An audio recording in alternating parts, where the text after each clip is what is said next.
Tant que tu ne commences pas vraiment, ton potentiel reste parfait dans ta tête. Il n'a pas encore été testé, il n'a pas encore été comparé à la réalité. Il n'a pas encore produit un résultat moyen, une erreur visible, une tentative maladroite ou une réponse décevante.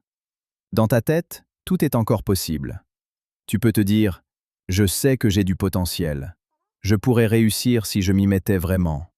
Je pourrais faire quelque chose de grand, mais ce n'est juste pas le bon moment. » Et cette phrase peut devenir très confortable, parce qu'elle te permet de garder une image puissante de toi-même, sans devoir la confronter à l'action. Tu ne repousses peut-être pas seulement une tâche, tu repousses peut-être le moment où ton potentiel devra rencontrer la réalité. Et c'est un moment beaucoup plus dangereux qu'il n'en a l'air. Parce que tant que tu ne commences pas, tu peux rester prometteur. Prometteur dans ta tête, prometteur dans tes plans, prometteur dans tes idées, prometteur dans cette version future de toi qui, un jour, fera tout mieux. Mais dès que tu agis, quelque chose change. Ton potentiel cesse d'être une belle possibilité abstraite. Il devient une première version réelle. Et une première version réelle est presque toujours imparfaite. Elle est lente. Elle est maladroite. Elle manque de précision. Elle ne ressemble pas à ce que tu avais imaginé. Elle montre ton niveau actuel, pas ton niveau rêvé. Et c'est souvent ça que tu évites. Pas seulement l'effort, pas seulement la discipline, pas seulement le temps. Tu évites peut-être la perte de l'illusion. Parce que l'illusion du potentiel est agréable. Elle te donne de la valeur sans preuve. Elle te donne une identité sans risque. Elle te permet de te sentir spécial sans devoir passer par l'étape où tu es débutant, moyen, confus ou visible. Tant que tu ne fais rien, personne ne peut vraiment mesurer ce que tu vaux. Même toi, tu peux continuer à croire que tu es simplement en attente, pas en retard, pas bloqué, pas en train d'éviter, juste en attente du bon moment. Mais parfois, le bon moment devient une cachette. Tu attends d'avoir plus d'énergie, plus de clarté, plus de confiance, plus de temps, plus de motivation, plus de certitude. Et chaque attente protège la même chose, l'image intacte de ce que tu pourrais devenir. C'est pour ça que certaines personnes préfèrent parler de leurs projets plutôt que les commencer. Parce qu'un projet dans la bouche est encore parfait. Un projet commencé devient réel. Et le réel peut décevoir. Il peut montrer que tu ne sais pas encore faire. Il peut montrer que ton idée demande plus de travail que prévu. Il peut montrer que tu n'es pas naturellement excellent. Il peut montrer que ton talent a besoin de répétition, de correction, d'humilité. Et ça fait mal à l'ego. Alors ton cerveau choisit parfois une stratégie très subtile. Il garde ton potentiel dans le futur. Là-bas, il est protégé. Demain, tu seras plus discipliné. Un jour, tu seras prêt. Plus tard, tu feras mieux. Quand tout sera aligné, tu commenceras vraiment. Mais ce futur-là ne demande rien aujourd'hui. Il te donne l'impression d'avoir encore une grande vie devant toi, sans t'obliger à faire le petit geste imparfait maintenant. Et c'est comme ça que le potentiel devient une prison élégante. De l'extérieur, ça ressemble à de l'espoir. Mais à l'intérieur, c'est parfois une façon de ne jamais recevoir de réponse. Parce qu'agir, c'est demander à la réalité « Où est-ce que j'en suis vraiment ?» Et cette question fait peur.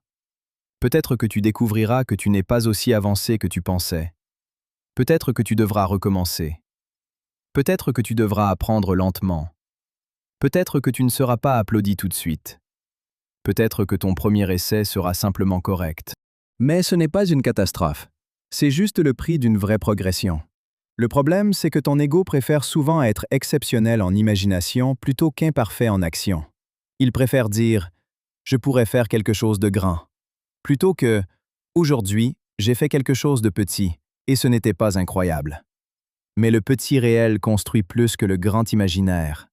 Une page imparfaite construit plus qu'un livre rêvé. Une séance moyenne construit plus qu'une identité de personne motivée.